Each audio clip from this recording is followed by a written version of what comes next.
శాఖలో చేనేత కార్మికులు దేశ సంప్రదాయ సాంస్కృతికకు ప్రతినిధులు. కాకినాడ జిల్లా కాకినాడ కలెక్టరేట్ ఎదుట ఆల్ ఇండియా వీవర్స్ ఫెడరేషన్ ఆధ్వర్యంలో కొనసాగుతున్న చేనేత కార్మికుల ఆత్మగౌరవ రిలే నిరహార దీక్ష శిబిరాన్ని రిపబ్లికన్ పార్టీ ఆఫ్ ఇండియా రాష్ట్ర నాయకులు సందర్శించి సంఘీభావం ప్రకటించారు.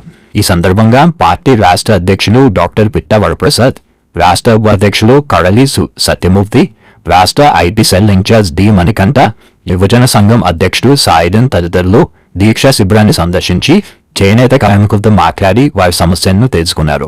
మరెన్నో విషయాలు మీడియాతో మాట్లాడారు.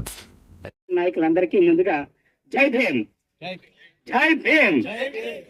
ఈరోజు చేనేత కార్మికులు చెమట రక్తంతో ఒక దారం తయారవుతుంది. ఆ దారం ఈ దేశ సంస్కృతికి సాంప్రదాయాలకి అది గౌరవప్రదంగా ఉంది. అలాంటి దారాన్ని ఈరోజు తెంచేయడానికి ఏ ప్రభుత్వం అయినా సరే, ఇప్పుడు దీంట్లో చూసాం, గత 6 సంవత్సరాలుగా మేము చాలా ఇబ్బంది పడుతున్నా ఉన్నాం. అంటే ప్రభుత్వాలు ఏదైనా చేనేత కార్మికుల్ని పూర్తిగా నిర్లక్ష్యం చేసిందని మీ పాంప్లెట్ వల్ల మనకు తెలుస్తూ ఉంది. ఇది చాలా అన్యాయం. ఎందుకంటే మనిషికి తిండి, బట్ట, గూడు అంటారు. అందులో రెండోది అందించేది మీరే. ఈరోజు మిషన్లు వచ్చినాయి, దీన్ని మిమ్మల్ని నిర్వీర్యం చేస్తున్నారు. నేను దుర్గా రమేష్ గారితో కలిసి కొన్ని గొడవలను పరిశీలించినప్పుడు అక్కడ వేలాది దుప్పట్లు మునిగిపోతా ఉన్నాయి. ఇవన్నీ కూడా తీసుకుని ప్రభుత్వం మాకు డబ్బులు ఇచ్చినట్లయితే మీ కుటుంబాలన్నీ వాళ్ళు బాగుపడడానికి అవకాశం ఉంటుంది అని ఆయన ఆ రోజు చెప్పడంతో నేను చాలా బాధపడ్డాను. ప్రభుత్వం ఇంత దుర్మార్గంగా ఎందుకుంటుంది? సంక్షేమ పథకాలు అమలు చేస్తామని ఎన్నికల హామీలు, ఆ ప్రభుత్వం ఈ ప్రభుత్వం కాదు, 2 ప్రభుత్వాలే ఇక్కడ మనకున్నాయి. 2 హామీ ఇస్తాయి, అమలు చేయడంలో మాత్రం నిర్లక్ష్యం వహిస్తా ఉన్నాయి. మన ఓటు బ్యాంక్ గా వాడుకుంటా ఉన్నారు. ఎస్సీ బీసీలని ఓటు బ్యాంక్ గా వాడుకుంటున్నారు కానీ పూర్తిగా చేయట్లేదు. మరి రేఖారాణి గారు ఇక్కడ ఆర్టీఓగా పనిచేసింది. ఆవిడ ఎంత దుందుడుగ్గా వ్యవహరిస్తుందో, చాలా మంచిగా పనిచేస్తుంది అనుకుంటే, ఆవిడ చేనేత కార్మికులకి వాళ్ళ యొక్క నేసిన దారం ఏదైతే ఉందో, ఈ దారం ఈరోజు నల్ల దారం నా మళ్ళీ వేశారు. ఇది ఉరితాడు, నేతన్నలకు ఉరితాడు వేస్తున్నటువంటి ప్రభుత్వాన్ని కళ్ళు తెరిచే వరకు కూడా ఈ పోరాటం కొనసాగాలి. మనం ఏం ముస్తాడగట్లేదు. చేనేత కార్మికులు ఎవరు ముస్తాడలేదు ప్రభుత్వాన్ని. ఆత్మ గౌరవం కోసం నిలబడతా ఉన్నాం, ఆత్మ గౌరవం కోసం పోరాడుతున్నాం.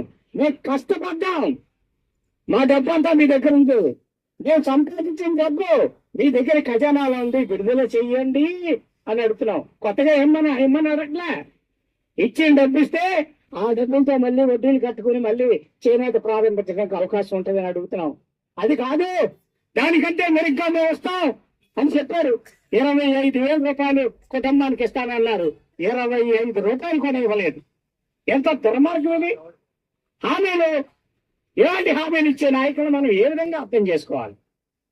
ఎన్నికలు వచ్చినప్పుడు ఇవన్నీ మర్చిపోతున్నాం. మనం ఆయన చేసే కళ్ళబోని కబుర్లకు మనం లొంగిపోతా ఉన్నాం.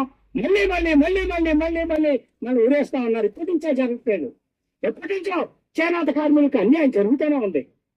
ఇంతకుముందు మా నాన్నగారు పనిచేసినప్పుడు చిన్న ఏజ్ ప్రతి ఉద్యోగి కూడా వాళ్ళ ఫెస్టివల్కి అడ్వాన్స్ పెట్టినట్టయితే వాళ్ళకి ఒక కూపన్ ఇచ్చేవారు.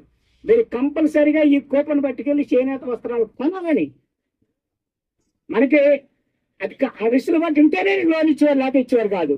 ఈ ఇష్టం ఉన్నా లేకపోయినా ఖచ్చితంగా తీసుకెళ్ళి అది కొనుక్కునేవాళ్ళం. మేము కొనుక్కున్నాం, ఆ బట్టలు వేసుకున్నాం, కద్దరు బట్టలు. అది చిన్నప్పుడు. మరి ఇప్పుడు ఏం చేస్తుందా గవర్నమెంట్? ఇప్పుడు కళ్ళు మూసిపోయిందా?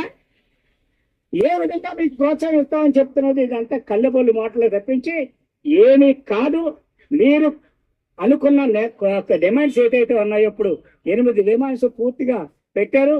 ఇది వడ్డీ తొలగింపు, అలాగే ముడిసరికి ఇవ్వాలని, ఆపుకొని తక్షణమే ఎన్నికలు జరిపించాలని, ఈ రాష్ట్రంలో ఉన్న రేఖారాన్ని తక్షణమే ట్రాన్స్ఫర్ చేయాలని, సంక్షేమానికి రిబేట్ ఇవ్వాలని, అలాగే ఆంధ్రప్రదేశ్ బడ్జెట్లో సరి చేసుకుని 1000 కోట్లు ఇవ్వాలని, అలా ఇచ్చే వరకు కూడా మీరు చేసే ఈ న్యాయమైన పోరాటానికి, ఆత్మగౌరవ పోరాటానికి మేము అధికారంలో లేకపోయినా అంబేద్కర్ వాదులుగా మీకు ఎప్పుడు అండగా ఉంటామని, మీ కోరికలు నెరవేరే వరకు కూడా అంబేద్కర్ ఆశయాలతో మేము అందరం మీకు తేలిగా ఉంటామని తెలియజేస్తూ ఈ అవకాశాన్ని ఇచ్చిన పెద్దలందరికీ మరొక్కసారి జై భీమ్, జై భీమ్.